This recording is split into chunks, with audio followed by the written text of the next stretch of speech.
llamarlas así. Aprende historias de usuario con Lucho Salazar también. Y usé este logo que venimos usando, esta historia de usuario que venimos usando hace algunas semanas con CertiProf, en donde estamos promoviendo una certificación de historias de usuario, pero de eso pues les hablaré al final. Siempre me preguntan a mí, yo nunca me presento y no voy a tardar muchísimo, asumo que todos me conocen, pero no tiene que ser así, ¿cierto? Yo llevo 33 años en la industria, en los últimos 25 años me he dedicado mucho al mejoramiento de procesos de software y específicamente en los 10 últimos años, toda esta década he estado trabajando básicamente en agilidad, en Scrum, con historias de usuarios, todo lo que tiene que ver con el pensamiento ágil, Lean, también con Kanban, por supuesto, Business Agility.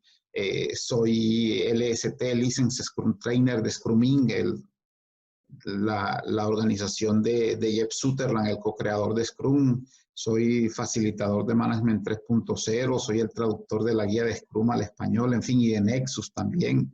He trabajado con Scrum Scale, con Safe, en fin. Por supuesto, he sido Scrum Master. Soy miembro activo de la comunidad de Ágiles Colombia, sobre todo de Ágiles Latinoamérica. Hace 2 años vivo en Perú. Me tocó esta cuarentena solo aquí. Mi familia está, una parte, mi esposa y mi hija Ángela y Pamela están en Medellín y el resto de mi familia en Sincelejo. Eso es un poco, pues, ahí está la dirección de mi blog. En fin, les decía entonces que lo que vamos a ver aquí está basado y está muchísimo más extenso en este libro de historias de usuario que publicara con Jorge ya por allá en septiembre o octubre de 2018. Y que también está en inglés. Afortunadamente ya lo tradujimos el año pasado. Un buen amigo de Irash Velara de la India, que vive en Ecuador, nos colaboró muy especialmente, hizo un gran trabajo de traducción al inglés. Entonces, todo lo que o buena parte de lo que les voy a contar aquí está en los libros. Muy bien, para situarnos, para empezar, esta sesión breve tiene como 3 grandes partes. Para empezar, me gustaría que hablarles un poco del pensamiento ágil. Algo de lo que pasa, de los mayores problemas que tenemos hoy por hoy con las historias de usuarios radica en que no hemos terminado de entender el contexto donde las historias de usuarios se usan. Y sobre el pensamiento ágil solo me voy a referir rápidamente a 2 cosas en particular. Uno, que hemos dado en llamar el corazón de la agilidad, un término, algo que creó Alistair Cockburn y que hemos estado trabajando mucho en los últimos años, que resume, que condensa como todo ese espíritu ágil, toda la filosofía ágil, ese mindset, ese pensamiento que queremos practicar y promover para compartir con todos, ¿sí? Y se trata de estos 4 grandes pilares, y son alrededor de estos 4 grandes pilares en los que se mueven mejor las historias de usuario. Hablamos de entornos de colaboración, ¿cierto? De trabajo en equipo, donde todos tratamos de ser proactivos, donde hay una confianza mutua, una confianza altísima entre todos. Se generan muy buenas conversaciones cara a cara en estos entornos, y ahí es donde las historias de usuarios, como voy a enfatizar mucho en estos minutos, juegan un papel muy importante como instrumento de colaboración y de comunicación. Lo van a ver así. Tenemos que entender eso. Nos movemos aquí. Entonces hay que fomentar la confianza. ¿Y eso para qué? Para hacer entregas de productos o de servicios de manera temprana y frecuente. Sí, estar entregando valor continuamente, valor para la organización, entregas que generen retorno de la inversión, que generen valor para las empresas, para los consumidores, para los usuarios, para los equipos, ¿sí? Y con eso continuamente estamos haciendo inspección y adaptación, reflexión, ¿cierto? ¿Sí? Hacemos esas entregas para aprender de la reacción del entorno, del mercado, por ejemplo, qué están diciendo del producto, del servicio, cómo podemos mejorar ese tipo de cosas, cómo nos adaptamos. Es más, y si nos estamos alejando de la meta, cómo nos adaptamos para regresar a la meta, ese tipo de cosas. Pueden ir anotando las preguntas y enseguida pues vamos a hacer unas dos o tres sesiones de preguntas y respuestas y al final, por supuesto, también tendremos otra. Entonces, esa reflexión. Y el cuarto pilar, el mejoramiento continuo. Hoy por hoy, recuerden, no concebimos hacer algo, ¿sí? Si en el proceso no mejoramos como personas, como profesionales, como equipo, no mejoramos el producto, no mejoramos el área, la organización, ¿cierto? Lo que hacemos, mejora pequeños pasos. No se trata de mejoras radicales, sino pequeños pasos que nos permitan continuamente lo que se conoce como Kaizen, ¿sí? Mejorar paso a paso, orgánicamente. De eso se trata básicamente esto del pensamiento ágil. Por supuesto, es apenas un poco más extenso el manifiesto ágil, que habla de 4 valores y 12 principios. Por ejemplo, a propósito de colaborar, el manifiesto ágil nos dice que valoramos más las personas y sus interacciones, es una forma de colaborar, que los procesos y las herramientas. Valoramos más la colaboración con el cliente, con los usuarios, con los consumidores, que la negociación contractual. Miren, ahí está la palabra colaborar, ¿cierto? Y un principio nos dice, por ejemplo, que la gente del negocio y los desarrolladores de productos trabajan juntos cotidianamente. Eso es todos los días, durante todo el proyecto, juntos. Sí, allí es donde las historias de usuario entran a jugar un papel muy importante. Por eso nos estamos deteniendo justo en este momento en eso. Otro principio nos dice que la forma más eficiente, más efectiva de comunicar información al equipo y entre sus miembros es la conversación cara a cara. ¿Sí? Y allí también es donde las historias de usuario nos sirven como instrumento de registro de esas conversaciones, como recordatorio de esas conversaciones. Es lo que necesitamos empezar a entender. Entonces, el manifiesto ágil, pues, es una nota más amplia de lo que es el corazón de la agilidad. En la presentación, esto es un enlace directo al sitio de Heart of Agile, en el que ya estamos un equipo, pues, comandado, por decirlo de alguna manera, por el mismo Alister, por Soledad Pinter, una agilista argentina que ahora está en Bélgica, y hay muchísima gente trabajando, y algunos de nosotros estamos procurando las traducciones de todo ese material que está allí. Y la segunda cosa que les traigo sobre ágil es específicamente sobre Scrum. Sí, para que entendamos también de qué se trata esto y cuáles son las grandes ventajas y los beneficios que nos proporcionan las historias de usuario. Pero esto no me voy a poner a hablar de Scrum, sino un solo minutico para decirles que al final de cada sprint, ¿cierto? De cada iteración, de cada periodo corto de tiempo, miren que decíamos aquí que hacemos entregas de manera temprana y frecuente. Frecuente es cada semana, por ejemplo, cada 3 días, cada 7 días, cada 10 días, cada 2 semanas. Sí, máximo cada mes. De eso se trata, hacer entregas frecuentes.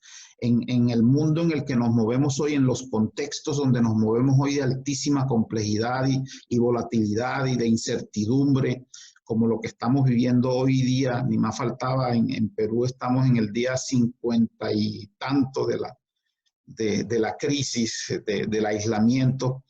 Sí, necesitamos reaccionar rápidamente. Entonces, al final de cada periodo bien corto de tiempo, necesitamos entregar un incremento de producto potencialmente distribuible. Y allí las historias de usuario pequeñas nos van a ayudar, ¿cierto?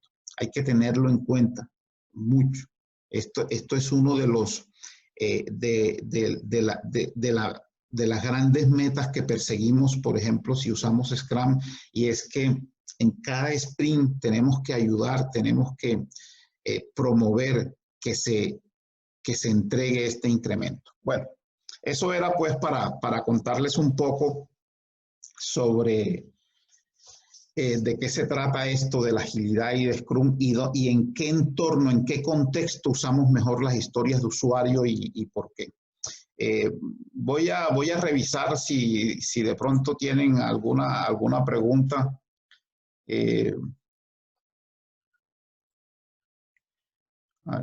Hasta ahora no sé si tendrán alguna pregunta por allí de esta primera parte.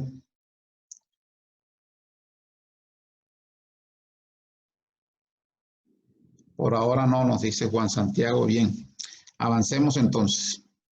Vamos ahora sí al tema que nos ocupa, principalmente de las historias de usuario. Esta primera parte yo la llamo las historias y las historias de usuario. Hablamos de las historias en general, del concepto de historia, ¿sí? Miren, tengan esto en cuenta. Contando historias, bueno, primero por acá Hernán nos dice una pregunta. ¿Quién aprueba el incremento? ¿Es necesariamente el PO o el cliente? Así rápidamente, el PO normalmente hace parte del cliente, debería hacerlo, ¿cierto? Entonces, pero aquí hay que pensar un poco en ese término que usaste allí de aprobar, ¿cierto? Eso suena todavía muy al paradigma anterior. No tiene nada de malo, ¿sí? De allá venimos, ¿sí? Del comando y control y de la desconfianza y de las aprobaciones. Aquí usamos otro tipo de esquemas y otro tipo de cultura y promovemos unos comportamientos más de confianza. Pero en general sí es el PO, ¿cierto? Si ya vamos pues al tema específico, es el PO, básicamente, que es representante del cliente, pero es un trabajo de responsabilidad de todo el equipo Scrum, si hablamos de Scrum en particular. Podemos extender eso más adelante. Entonces, hablábamos de historia y les decía que contando historia es como hemos sobrevivido, es como hemos llegado hasta aquí, ¿cierto? Es como las culturas se hacen más fuertes y sobreviven, ¿sí? Entonces, y ahí hay un término, un primer término que me interesa, contando historias. Las historias se cuentan, ¿sí? Es muy importante que lo tengamos en cuenta. Y esto de que las culturas se hacen más fuertes y sobreviven, entonces imagínense lo que pueda hacer por un equipo, lo que pueda hacer por un área donde está ese equipo, o por una empresa, por una organización. Miren la importancia que esto empieza a tomar, ¿sí? Y solo estamos hablando de historias en general. Además de eso, en este caso específico, las historias de usuario permiten crear un vínculo entre precisamente los usuarios o los consumidores de los productos o servicios que elaboramos y los desarrolladores de productos. Las historias de usuario, yo aquí voy a hablar indistintamente de desarrollo de producto, de software, ¿cierto? Porque no solo se usan en el contexto de desarrollo de software, sino en muchos otros contextos. Al final les tengo un par de ejemplos de contextos que no son de software. Entonces, permiten crear ese vínculo. Ya dijimos que eran instrumentos que usamos para colaborar, para comunicarnos. Y la comunicación efectiva hace eso, crea un vínculo entre el emisor y el receptor de esa comunicación. Hay que tenerlo en cuenta muy ampliamente. Ya entrando en detalle a lo que son las historias de usuario, algunas definiciones que nosotros desarrollamos en el libro y que a mí me gustan muchísimo esta. Cuando se trata de software, por ejemplo, primero que son un sustituto más liviano para lo que han sido nuestros medios tradicionales de especificar requisitos o necesidades, ¿sí? Esos grandes documentos, por eso allí pues la imagen que están viendo, esos grandes documentos de antaño, de cuando describíamos requisitos. Yo les dije que yo he trabajado mucho en esto, trabajé más o menos desde finales de los 90, 98, 99 hasta el 2010 con casos de uso. Escribí 2 libros sobre metodologías que a esta hora ya son tradicionales y específicamente sobre requisitos y sobre casos de uso también en esa época. Pero las historias de usuario no son requisitos, ¿sí? Es importante que se lleven ese gran mensaje, ¿sí? No son para eso. Tengámoslo muy en cuenta. Pues, aquí finalmente nos sirve para ilustrar ese meme, para ilustrar el concepto que les quiero dejar al respecto, ¿sí? Recuérdenlo, las historias de usuario no son requisitos. Vamos a avanzar allí para que sigamos entendiendo de qué se trata. ¿Sí? En general, las historias de usuario son una breve, una corta declaración de intención, de la intención de alguien o de un equipo o de una empresa de hacer algo, ¿cierto? De hacer alguna cosa. Son una carta de intención, es eso básicamente, intención, y esa palabra también va a jugar un papel muy importante ahora, porque por naturaleza las historias de usuarios son negociables, es decir, no quiere decir que de inmediato lo que está allí consignado en la historia ya se va a hacer. Hay que hacer una negociación. Hay la intención de hacer algo, necesitamos algo, sí, pero no sabemos todavía si se va a hacer. Y lo que ven ahí son ejemplos de historias de usuario típicas, son ejemplos típicos. Por ejemplo, de un sistema de blog, tipo WordPress o Blogger de Google, ¿cierto? Quiero publicar en el blog, eso es una historia de usuario. Quiero buscar temas en el blog, quiero conocer qué actividad hay en mi blog, ¿cierto? Son ejemplos típicos de historias de usuario. Sí, y desde ya les adelanto, estas, así como están escritas, son historias de usuario válidas. ¿Sí? ¿Dónde están los detalles? Ya vamos a ir un poco a eso para que lo tengan en cuenta. Entonces,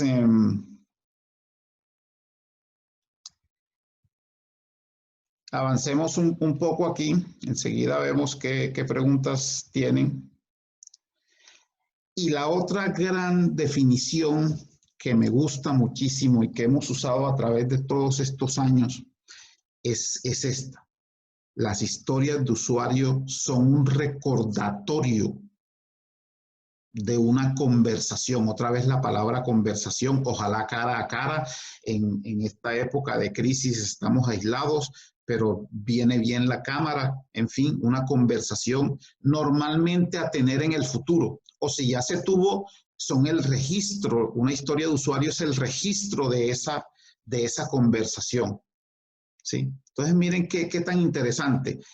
Una historia de usuario es una carta de intención. Queremos hacer algo, todavía no sabemos si lo vamos a hacer. Y además es un recordatorio, ¿sí? Es que nosotros podemos hacer una planificación a mediano plazo, a 3 meses, a 6 meses y hasta a largo plazo, quizás a 1 año. En este periodo fiscal o en este año queremos hacer este nuevo producto, ¿sí? Y al principio de toda iniciativa surgen las historias de usuario y cada una de esas historias será un recordatorio.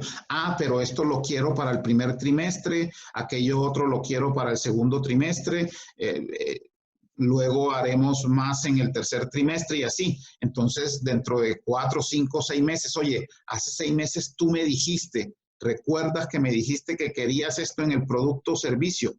Ven, hablemos de esto, ¿sí? No sé, no como antes que se necesitaban todos los detalles desde el comienzo. ¿Por qué no? Porque vivimos en un mundo que ya sabemos, mundo de altísima volatilidad, mucha incertidumbre, muchísima complejidad, muchísima ambigüedad. No sabemos qué va a ocurrir mañana y si no, pues miremos el entorno en el que estamos viviendo en estos momentos, ¿cierto? No sabemos cuándo vamos a salir de esto. Sí, entonces, y no sabemos cómo van a cambiar las cosas en una semana. No lo sabíamos hace un par de meses y cambiaron radicalmente. Y luego, para el retorno, por así decirlo, a la vida laboral, llamémosla normal y social, y en fin, no sabemos eso cómo va a ser. Hoy todavía no lo sabemos. Tenemos idea, estamos haciendo especulaciones. Por eso no podemos entrar en detalles de algo que no sabemos si después lo vamos a necesitar o no. Pero sí que estén ahí de recordatorio, que no se nos olvide. Ventajas que hemos visto en las historias de usuario, y es que están orientadas al resultado y no a la especificación. ¿Sí? Además de eso, esto es importante. No son para llevar grandes documentos de especificaciones. No es para eso. Las historias de usuario son utensilios, son herramientas de conversación para generar confianza, para motivar la colaboración, el trabajo en equipo. Ténganlo en cuenta. Vamos a hablar enseguida de criterios de aceptación, entonces, y lo que está por fuera de esos criterios se puede convertir en una nueva historia, ¿sí? Las historias de usuario por naturaleza son desechables, se pueden olvidar, ¿sí?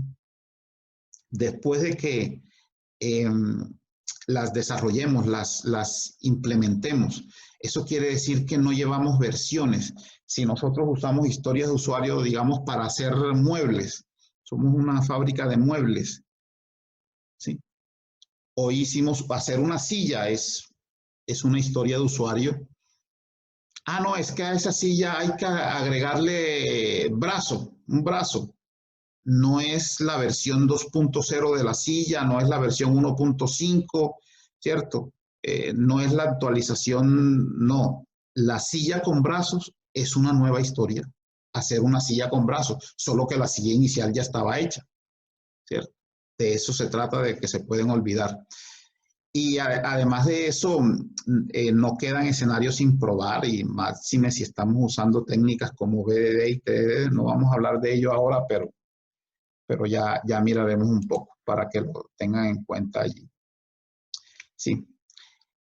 Y para finalizar esta parte, ir con algunas preguntas. Entonces, recuérdenlo, lo importante de la historia es la conversación que se genera o se debe producir alrededor de la misma.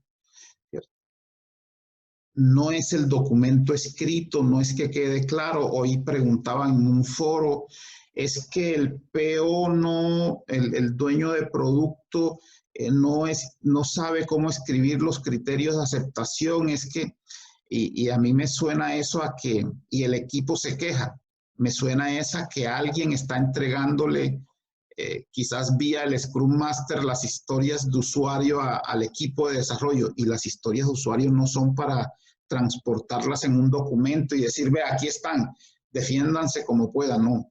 Son para comunicarnos continuamente. Recuerden el principio del que hablamos al comienzo.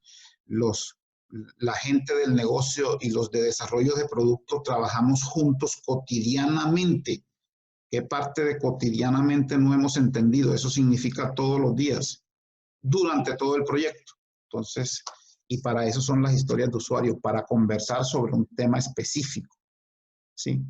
No simplemente para consignarlas, para registrarlas en un documento e irlo pasando por un proceso productivo, no son para eso. Bien, entonces vamos a ver qué han comentado por aquí en el chat, ¿cierto?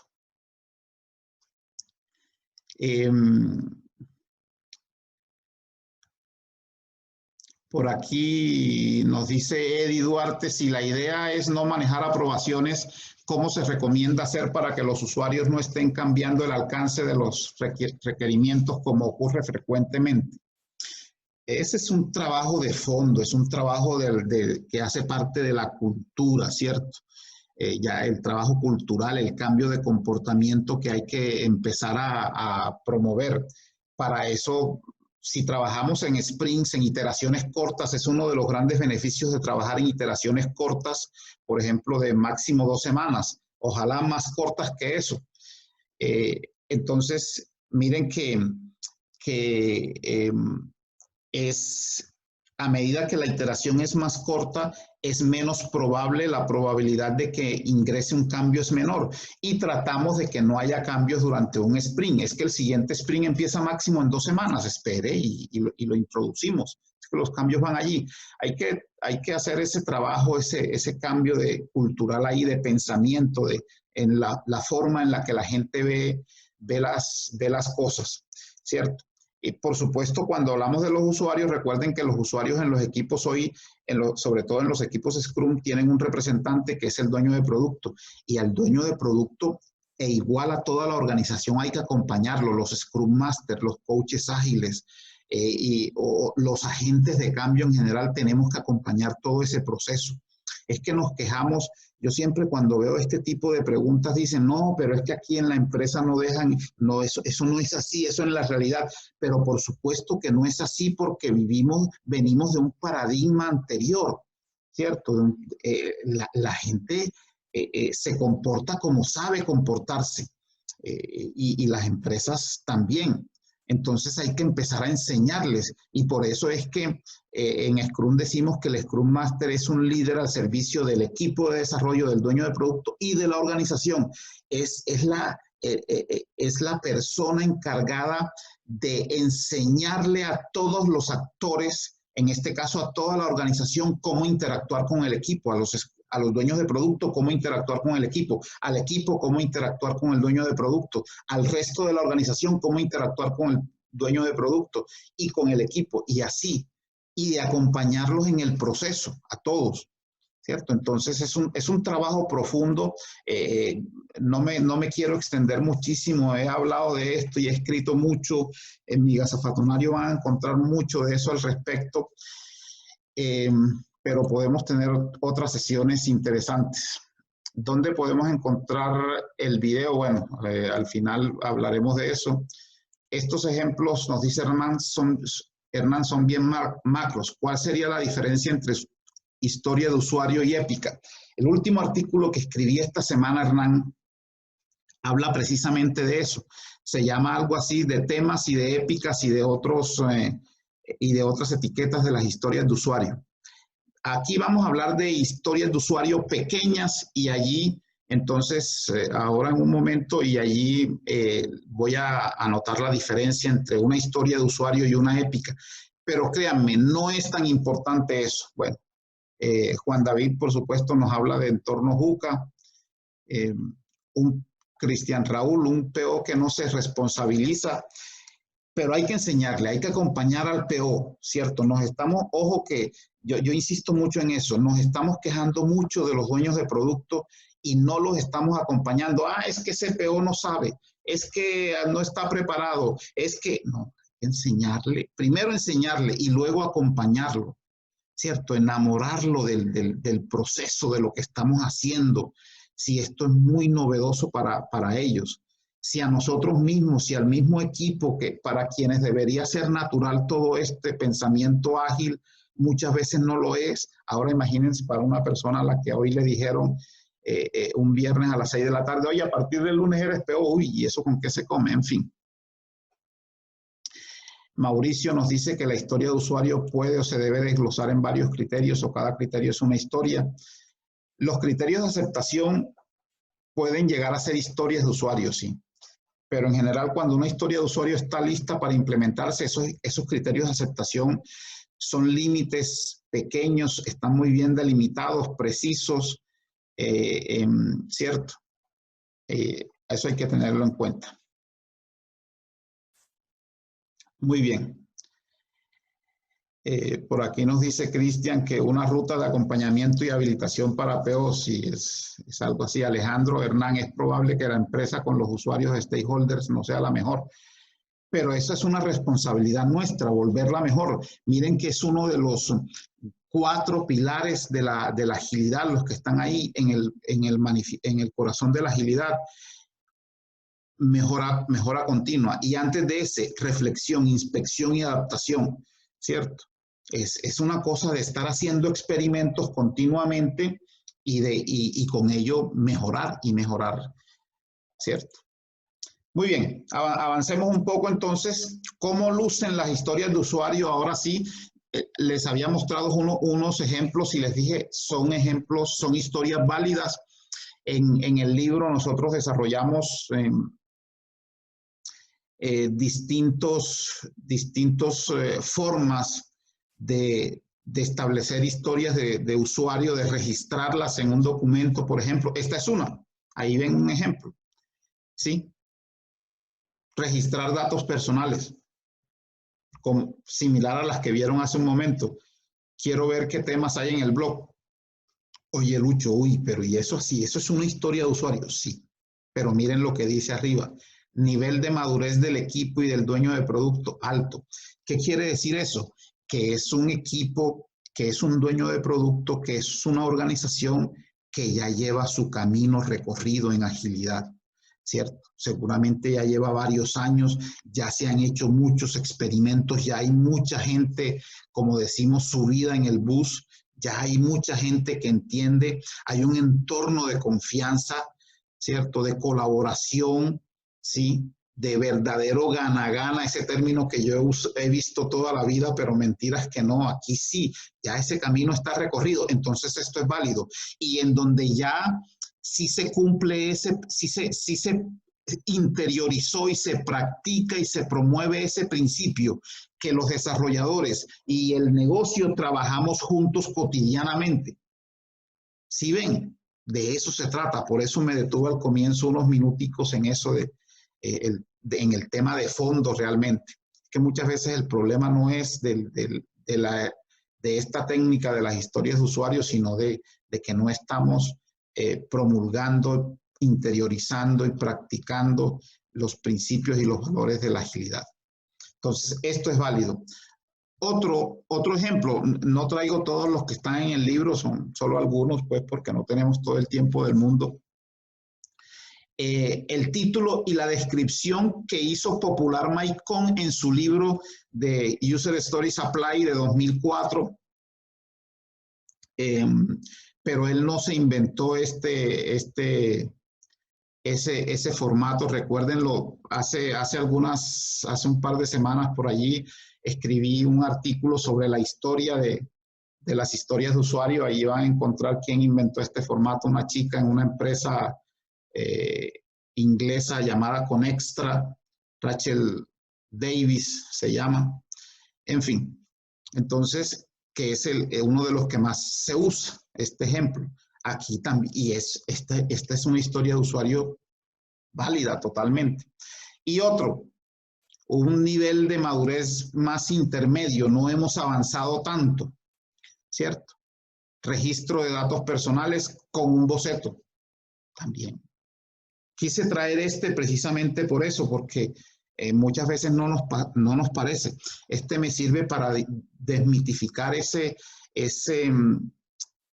pensamiento, esa realidad que mucha gente cree que es, o esa verdad que no, las historias de usuarios solo se escriben en texto, ¿no? Usemos lo que nos beneficie, lo que nos dé ventaja, lo que nos genere valor, ¿sí? Lo que nos ayude a alcanzar la meta, las metas que nos trazamos. Esto nos sirve. Ya ahí estamos diciendo cuáles son los datos personales, ¿cierto? Y hay otros en donde ya están los criterios de aceptación. Ahora vamos a ver algunos ejemplos sobre ese tema. Enseguida, pues, los vemos. Nos decía Pedro, pues, que justo tenemos ese problema del versionamiento de las historias de usuario. Bueno, Importante, eh, sobre esto que les dije, de hecho en el prólogo del libro nosotros decimos algo que yo promulgo mucho, lo digo mucho en mis charlas siempre. Nosotros en el libro, y aplica para esto y aplica para muchas de las cosas, quizás para todas las que hacemos, ¿sí? En agilidad. Decimos, esta es una forma de hacer las cosas o algunas de las formas de hacer las cosas. No estamos diciendo, esta es la forma definitiva. Esta es la receta que les va a funcionar. No, ¿sí? Son propuestas, son experimentos que hemos hecho y que nos han funcionado. Y cuando no nos han funcionado, también lo decimos. Entonces, a mí me gusta, a mí particularmente me gusta, hemos hecho ese experimento, yo diría que a estas alturas ya miles de veces, en que las historias de usuario no tengan versionamiento, nos ha funcionado muy bien en un espectro amplio de empresas y de equipos. Entonces, no las hacemos, pero, Pedro, bien pueda, hagamos el experimento, versionemos historias de usuario a ver qué pasa, a ver si agrega valor, ¿cierto? Que fue lo que no encontramos. Al principio lo hacíamos, les dije, yo venía del mundo de los casos de uso, que tenían todas las versiones del mundo, ¿sí?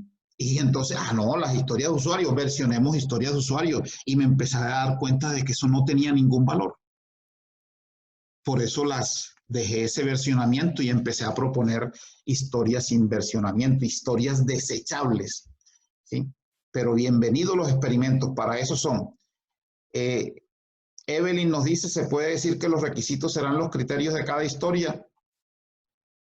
En parte son los criterios, son requisitos, pero también la historia tiene una parte fundamental que es la conversación, ¿sí? Ahora con un ejemplo ya más práctico vamos a ver eso y ahí también hay requisitos, ¿cierto? Se registra en un documento como sea. Juan Luis, al principio hablábamos del libro Historias de Usuario, una visión pragmática. Ahora pues se los vuelvo a mostrar. Bueno, ahí Juan respondió. En fin, Pedro nos dice más específicamente el versionamiento para llevar un control, por ejemplo, si se agregan o se quitan criterios de aceptación. Es que no es necesario, ¿cierto? Si estamos en un entorno de confianza, en un entorno de colaboración, eso de que si se quitaron o si se pusieron, no. La historia de usuario se quitó y ya.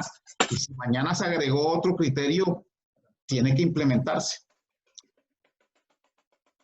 ¿Dónde podemos encontrar el artículo? Ahora les digo. ¿Dónde lo pueden encontrar? Muy bien, ya vamos para allá. Entonces, avancemos un poquito para esta parte. Y final, antes de ver los ejemplos,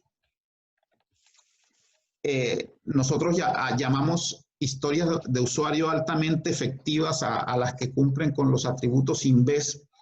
Miren, tengo que decirlo de algo, si de algo nos sentimos muy, muy orgullosos, Jorge y yo, fue de todo el tratamiento tan extenso. Más de la mitad del libro se refiere a esta, por decirlo así, a esta diapositiva, a estos atributos y otros atributos, ¿sí?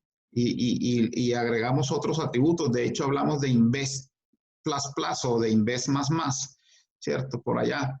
Entonces, pero hablemos aquí de estos, no tenemos tiempo para hablar de todos. Este acrónimo que acuñó Bill Wake, creo que fue, nos dice que las buenas historias, las historias que están listas para implementarse y que por supuesto no son épicas, deben cumplir con estos atributos independientes, es decir, que no requieren unas de otras. ¿Sí? Miren que estamos en un mundo donde el usuario, el dueño de producto, es el que decide qué hacer primero y qué hacer luego. Entonces uno dice, uy, y si hay una dependencia funcional, bueno, ya se me escapa del alcance de esta horita que estamos aquí reunidos. En el libro definimos 3 tipos de dependencias: dependencia por contención, por superposición de funciones y hay otra de la que no recuerdo el nombre en este momento, por intercalación creo que es, y decimos y hablamos de cómo se independizan las historias, ¿sí? Las historias por naturaleza, les decía ya desde el comienzo, son negociables. Miren que si hablamos específicamente de Scrum, nosotros decimos que en Scrum durante un sprint no hay cambios a lo que se planificó en ese sprint, pero igual a medida que el sprint avanza, el equipo aprende, el dueño de producto aprende y el alcance puede variar ligeramente. Entonces, la idea es que reemplacemos una historia por otra de diferente, incluso de diferente prioridad. Las historias, miren que hablábamos de que al final de cada sprint entregamos un incremento de valor y esos incrementos están compuestos de historias de usuario. Entonces, cada historia de usuario debe ser de valor para el usuario. Sí. Nada menos y nada más. Las historias son estimables, es decir, que en muy pocos segundos, máximo en un par de minutos, podamos decir esa historia cuánto nos va a tardar la implementación, hacer una proyección. No tiene que ser fijo, sabemos que, por ejemplo, si estamos haciendo software, eso es bastante difícil. Y llegamos al punto de sucinta, la S, pues el sinónimo que encontré fue sucinta. Por supuesto, historias pequeñas, la S de small. Y ahí pequeño, ese es el que vamos a tratar enseguida, ya volvemos. Y además son comprobables, es decir, se pueden probar, se pueden verificar. Son los atributos de las buenas historias de usuario. En particular, y para que lleguemos a esto de la épica y de la historia, no podemos hablar de todos ellos aquí en detalle, ¿cierto? Eso lo tratamos en el libro amplísimamente. Les decía al comienzo de esta charla que con CertiProf creamos una certificación, un curso de historias de usuario. Yo voy a hacer ese curso en 2 semanas más o menos. Y ahí también extendemos todo esto. Miren, pequeño es un término relativo, ¿cierto? Pero ¿qué significa pequeño para nosotros? Básicamente, pequeño es que se pueda construir, se pueda elaborar completamente en un sprint junto a otras historias de usuario. Porque entonces dirán, es que un equipo de 9 personas, por ejemplo, que es el equipo más grande que permite Scrum, el equipo de desarrollo que propone Scrum, de 9 personas, en 10 días de un sprint puede hacer mucho. Una sola historia o 2 historias bien grandes, ¿sí? Sí, efectivamente, no se trata de eso, sino junto a otras. ¿Cuántas? Eso ya va a depender de algunos aspectos. Se han encontrado números como que entre 6 y 10 historias de usuario son números adecuados, son experiencias de la industria, las hemos tenido, hemos hecho los experimentos, nos han funcionado, ¿cierto? Son buenos números, entonces eso significa que es una historia pequeña, ¿sí? Es importante tenerlo en cuenta. Y todo lo que no sea una historia que se pueda construir en un sprint es una épica, ya, es suficiente. Si el equipo dice, esa historia no la podemos hacer en este sprint, es una épica. Perdón, en un sprint, si no en 2 o más, es una épica, ya. Una épica es una historia grande, como la definición inicial, ¿sí? Entonces, imagínense a las épicas como las grandes series o las grandes novelas, por eso hablamos de épicas de la Ilíada y la Odisea, ¿sí? En fin, o las grandes series, El Señor de los Anillos, los de Harry Potter, ¿cierto? Y cada libro, cada uno de ellos sí sería una historia de usuario. Además, ¿por qué? Porque las historias deben tardarse de muy pocas horas a muy pocos días de una persona trabajarse. Miren, si estamos usando sprints de 10 días, quizás el segundo día no tenemos una historia. Pero ya el tercer día debemos tener listas, debemos tener completas las primeras historias, al menos uno. Si al tercer día no hay historias, si al cuarto día no hay historias terminadas, allí podemos empezar a tener problemas y que sean de valor para el negocio, por supuesto. Y además de eso, recuerden lo que inviten a una conversación, ojalá cara a cara, entre representantes del negocio y el equipo de producto. Eso es una historia pequeña, a eso se refiere el atributo de la historia pequeña, pues. Y ustedes se preguntarán, bueno, y entonces si hay una historia grande, vamos a poner un ejemplo rápido, enseguida pues vamos a ver algunos. Yo como analista de cartera en una empresa, pues la parte de cobros, quiero tener informes de cartera para analizar el estado el estado de la empresa, ¿sí? Eso es muy grande. ¿Cuántos informes? ¿Cuáles? ¿Con qué información? Eso todavía es una épica, ¿sí? Entonces lo que hacemos es empezar a dividir esas historias de usuario, ¿sí? Y hemos encontrado patrones, como todos. Recuerden que los patrones son problemas, son soluciones comunes a problemas comunes. Entonces hay unos patrones desde este primer gran trabajo de la gente de Agile for All, y hay muchos más. Nosotros en el libro pues tenemos muchísimos más patrones que estos, pero de este me interesa algo, y es como el proceso de 3 pasos para dividir una historia, que es primero preparar la historia, ¿cierto? Y ver, oye, cumple con los requisitos, con los atributos INVEST, excepto quizás el de pequeña. Si no, entonces mira a ver qué hace. Sí, la historia ya es pequeña. No, entonces venga y aplique los patrones de división. Aquí hay distintos patrones, ¿cierto? Veamos uno de ellos. Pasos de un workflow. La historia puede representar pasos de un proceso automático o manual, no lo sabemos, automatizado o manual. Entonces, aquí nos dice, puedes dividir la historia de manera que hagas el inicio y el final del workflow y luego los completes con las historias del medio. Sí, ahí ya puedes empezar a dividir la historia, ¿cierto? Y cuando aplicas un patrón de estos, vienes al tercer paso. Evalúa la división. Si ya la historia es lo suficientemente pequeña, no sigas dividiendo. Si ya tú dices, esto sí lo podemos hacer en un sprint, con otras historias de usuario, con otras 5, 6, 7, 8 historias de usuario, sí, ya, pare ahí, no tiene por qué dividirla más. No haga sobredivisión, ¿cierto? Y así con cada uno de estos patrones, ahí van a encontrar el enlace de donde pueden descargar este material y muchísimos otros. Les decía que en el libro pues hablamos de otros patrones, por ejemplo, variaciones por tipo de usuario, ¿sí? Oye, es que esta misma historia sirve para, tiene algunas ligeras variaciones para clientes persona y para clientes empresa. Entonces, ¿qué tal? ¿Cuál hacemos primero?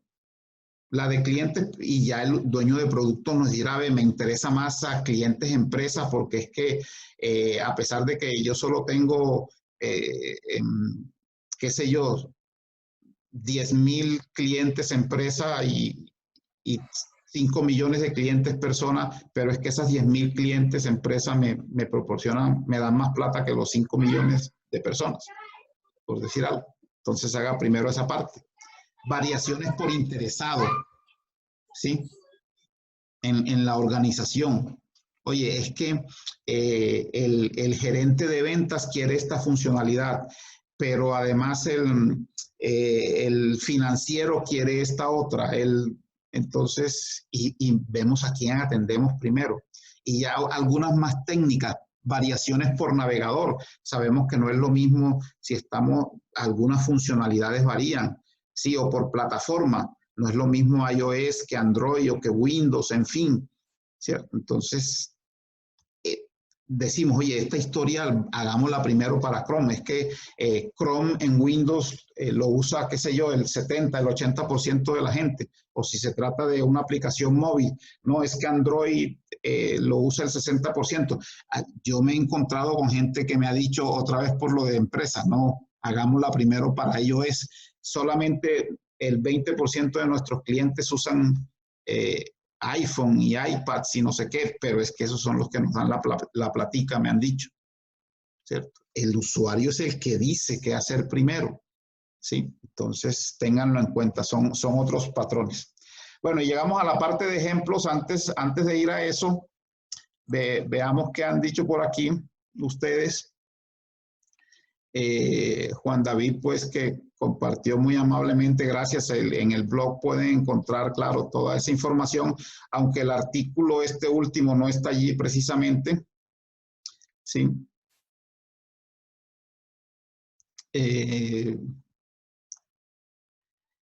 Ya les digo, Donald por aquí nos dice, mencionas que en el libro habla de 3 tipos de dependencia entre historias de usuario. Entonces, sí puede existir cierta, sí, claro que existen esas dependencias, y precisamente ya les decía, son dependencia por superposición de funciones, dependencia por orden de funciones y por contención, y ahí decimos cómo independizarlas. Es que de eso se trata, ¿sí? De independizarlas finalmente, ¿sí? Se habla siempre de que las historias de usuario no son priorizables, sino ordenables. El concepto de priorización para algunos Scrum Master o Coach no es válido en el mundo Scrum. ¿Cuál es tu opinión al respecto? Sí, eso pues escapa un poco del alcance de lo que estamos hablando. Es solo una confusión. Hablamos de ordenamiento, sí, de ordenamiento, pero miren, no, es importante, el vocabulario que usemos, el lenguaje que usemos, moldea las imágenes que nos hacemos de las cosas y así empezamos a usarlas. Sí, el lenguaje tiene un impacto muy importante, ¿sí? Pero usémoslo, se pueden usar como sinónimos también, pero la idea sí es esa, es la de ordenamiento, ¿sí? Y es de lo que se habla en la guía. Ya hablaremos del libro, pues. El cómo dividir o priorizar una historia por el tipo de usuario y responsabilidad del PO. Esa pregunta de quién es la responsabilidad. Sí, claro, miren, sabemos que el dueño de producto es el dueño del backlog de producto, ¿cierto? Es su responsabilidad, y en el backlog de producto hay elementos de producto que para nosotros son historias de usuario. Entonces, sí, el dueño de producto puede ir dividiendo, ¿cierto? Las historias, él va aprendiendo acompañado del Scrum Master, pero también tiene que sentarse con el equipo, ¿cierto? A negociar, a contarles en las sesiones de refinamiento, y allí es donde el equipo puede aportar también. Lo que pasa es que no podemos, el equipo de desarrollo, por ejemplo, por sí solo no puede tomar la decisión de vamos a hacer esta división, ¿sí? Por ejemplo, aspectos técnicos, no, vamos a hacerlo para Android. Pero miren el ejemplo que les acabé de poner hace un momento. Me dijeron, no, hagámoslo primero por iOS. Oye, pero si iOS solo lo usan el 20% de tus clientes, no, esos son los que nos dan más plata. Hagámoslo primero por iOS, punto. ¿Sí? Entonces, es una negociación entre el equipo y el dueño de producto. Cristian Raúl nos habla de tener el concepto de MVP presente para tener incrementos de productos autosostenibles. Y efectivamente, el MVP pues es algo que aquí juega un papel muy importante. Y cuando se trata de dividir historias, por eso hablábamos de historias pequeñas, ahí pues podemos llegar a eso del MVP. Recuerden que el MVP es ese mínimo esfuerzo con el que podemos obtener la máxima retroalimentación posible y con lo que podemos aprender mucho. Entonces requerimos de historias de usuario pequeñas.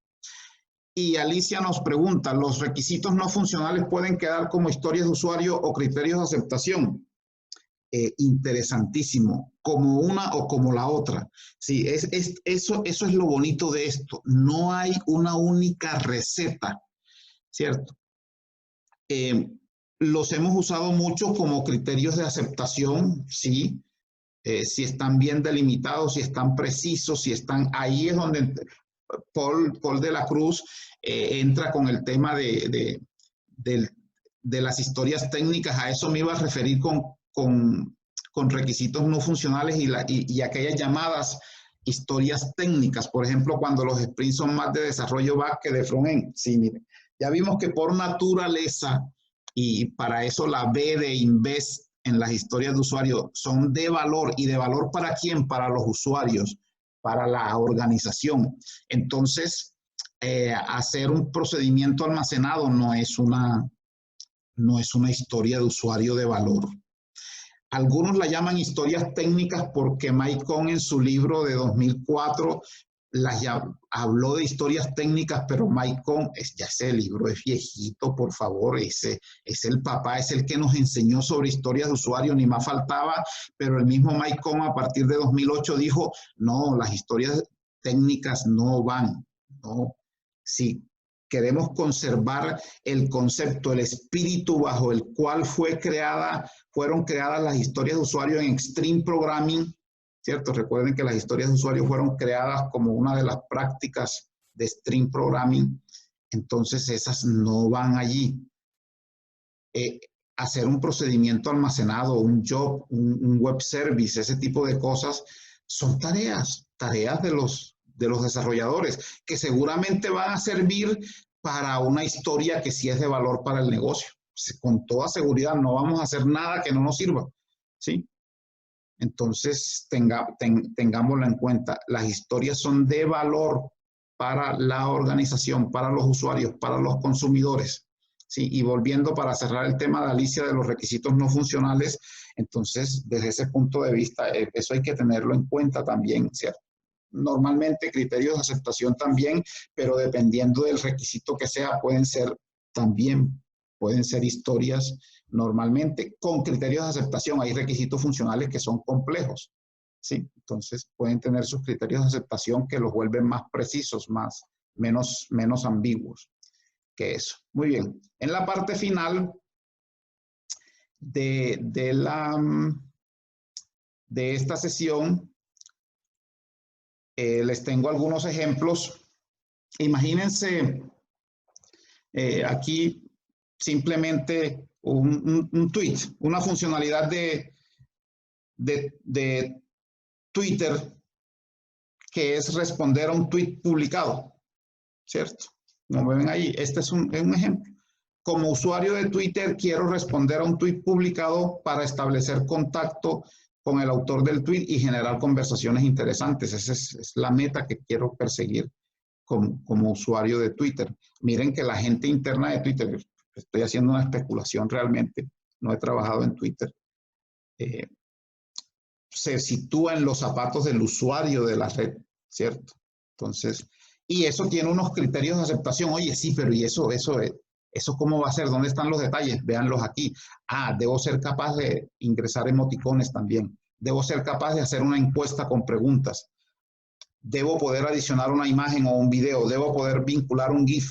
Y esto me da pie para decirle, son algunos criterios, que algunos de esos criterios pueden llegar a ser otras historias. Ahí es donde empezamos a dividirlas. Ese es otro patrón, ¿cierto? Oye, no, es que agregar una encuesta con preguntas, eso es una historia de usuario aparte. Eso no lo podemos hacer en este sprint.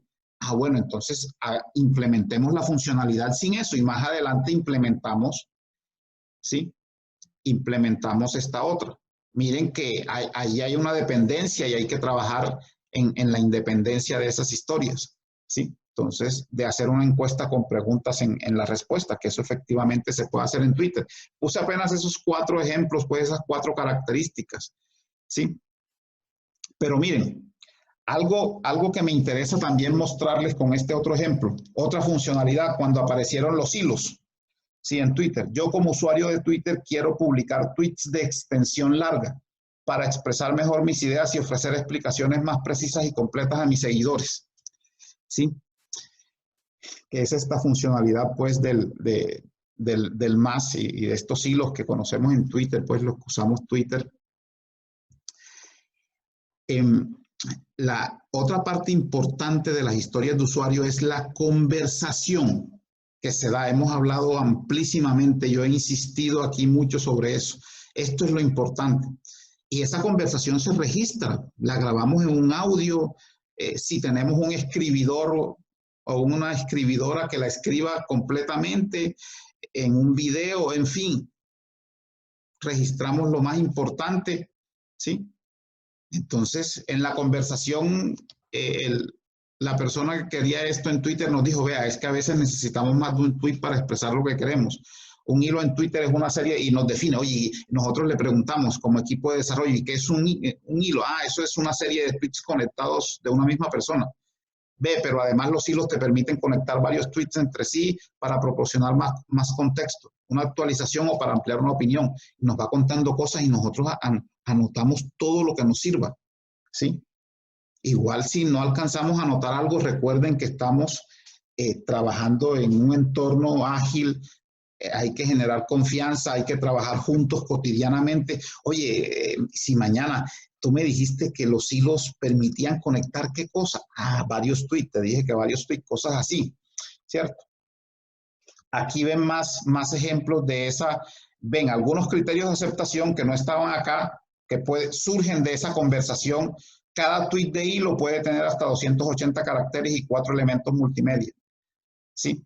Además, podré programar para agendar la fecha y la hora en la que quiero que se publique el hilo, ¿sí? Eso es posible, porque miren que ya son criterios de aceptación y hay más registro de la conversación.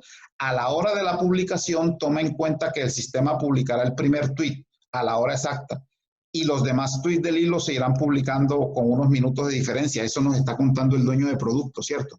Ve, la idea es que hagan storytelling a través de hilos en Twitter, como por ejemplo mis top 10 recomendaciones para usar historias de usuario, ¿sí? Y otra cosa, nos dijo el dueño del producto, la idea es que hagan hilos con tweets antiguos. Busquen un tweet de hace un año, que cuando todavía solo se permitían, cuando no había hilos o cuando solo había 140 caracteres, que lo busquen y extiendan la idea, ¿sí? Y toda esa conversación se va registrando. Eso es lo que nos interesa de una historia de usuario, ese registro, ¿sí? Y finalmente, antes de irnos pues a la parte final de sesión de preguntas y respuestas, historias de usuario fuera de software y de TI, ¿sí? Con esto pues empezamos con CertiProf, hemos usado esta historia de usuario como profesional. Quiero aprender a comunicarme con mis usuarios para ayudar a satisfacer sus necesidades y lograr el éxito. Una historia de usuario fuera de TI, pero miremos algunas. Situémonos en el entorno de una EPS y hoy con esta crisis, ¿cierto? En esta EPS hay equipos ágiles, hay equipos Scrum y se usan las historias de usuario. Oye, como gerente de la EPS yo quiero abrir un consultorio odontológico móvil para atender mejor y más seguro a los afiliados y pacientes durante la crisis actual y así ganar tracción.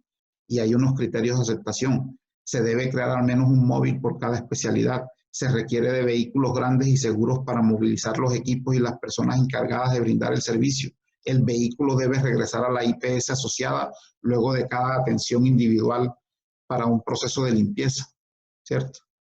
Para los que no están en Colombia, pues las IPS son las clínicas, los consultorios, los hospitales, y las EPS son las grandes entidades prestadoras de salud.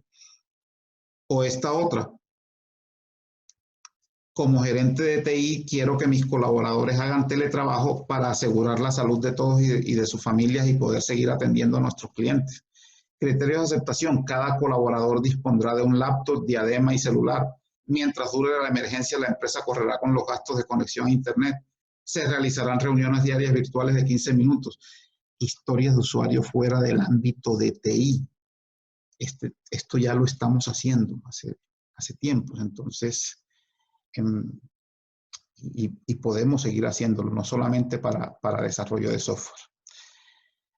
Muy bien, antes de ir al resumen, que es una sola diapositiva, pues, ¿qué más han dicho por aquí?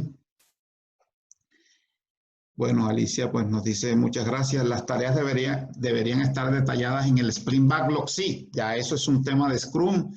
Por supuesto, las tareas son tema del backlog del Sprint, ¿cierto? Las distintas tareas para implementar una historia de usuario.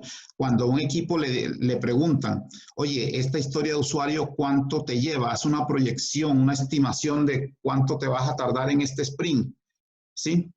Entonces, el equipo tiene que pensar, yo para hacer esa historia tengo que hacer A, B, C, D, 1, 2, 3, 4, PQR, y eso me toma, hago una proyección, me toma 80 horas, 60 horas, 40 horas, las que sean, ¿cierto?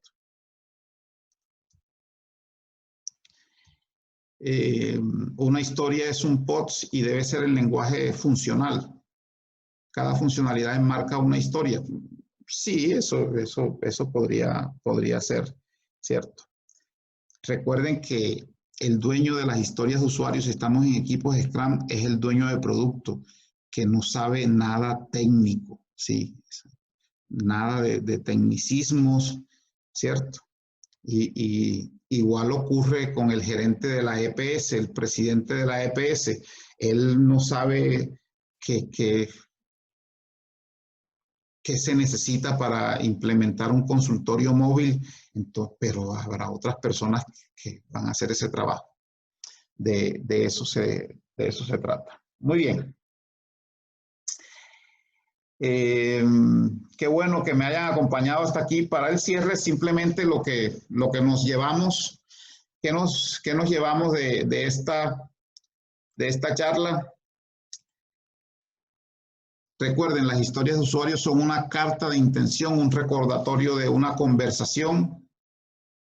Además de eso, son un instrumento de comunicación y colaboración, uno de los grandes pilares del manifiesto ágil, de la agilidad, del pensamiento ágil para el equipo y todos los interesados. Además, no son especificaciones, ¿cierto? De lo que debe hacer específicamente un producto o servicio. Son conversaciones. Y sobre la forma, el formato que se use para documentarlas no es importante mientras permita claridad y precisión. Y el documento solo es un recordatorio, lo que hemos dicho por acá.